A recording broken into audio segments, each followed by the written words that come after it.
Alright, in this example we have a system which has two constant forces, F and 2F, applied to the free ends of a hoisting cable. And we're told that the velocity of point O is initially 4 meters per second down, and the angular velocity omega 1 of the drum, which has a centroidal raised gyration of k naught, is given to us, and we're told that that's all true at time t equals 0.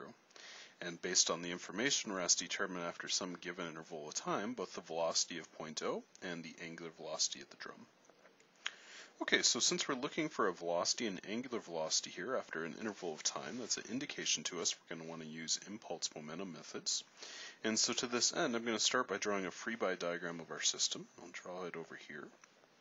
And so in the spirit of momentum problems, I'm going to make my system as large as possible.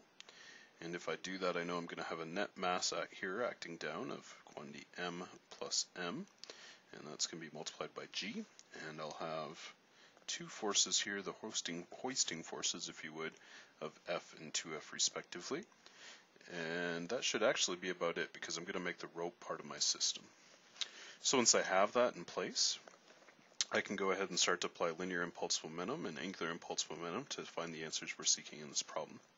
So first of all, I'm going to try to find the linear impulse momentum relationship, and I'm going to note that initially we're given that O is moving downwards with some given amount. So I'm going to do this equation in the positive direction. I'll use conventional XY axes for this problem. And so if I do positive upward linear impulse momentum, initially I'm going to have minus quantity m plus m times the speed down, which I'll call V naught. I'm then going to have an impulse attributable to the forces. So this is going to be the integral of the net reaction, which is going to be 3F upward minus quantity m plus m times g downward times dt. And then we know that's going to equal the final total mass of the system, m plus m, times the speed, which I'll call VO2. Now if we go ahead and expand this a little bit, we can note that this integral right here, if we know the time allotted, we can, assuming that the force F and gravitational constant are constant, which one should be able to assume here, we can replace that integral with a finite time interval approximation. So we can rewrite this as minus quantity m plus m times V naught, the minus again coming from the fact it's initially moving downward, plus quantity 3F minus m plus capital M times g times the impulse of time, delta t, is going to equal quantity m plus m times VO2. And if we look at that equation, we simply have one unknown here, so from that I can get VO2, and of course that tells me that the velocity of point O at state 2 will simply be VO2 in the j direction. Now the second part of the problem, if we go up, asks us to find the angular velocity of the drum after the given instant in time.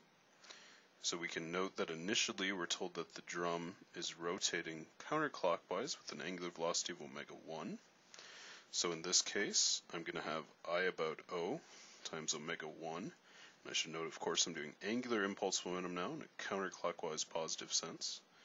I'm going to add the net moment created about point O, which is going to be the integral of the force, which is, based on my free body diagram, 2F times the radius minus F times the radius integrated over time, and that's going to equal I about O at the second state times omega 2.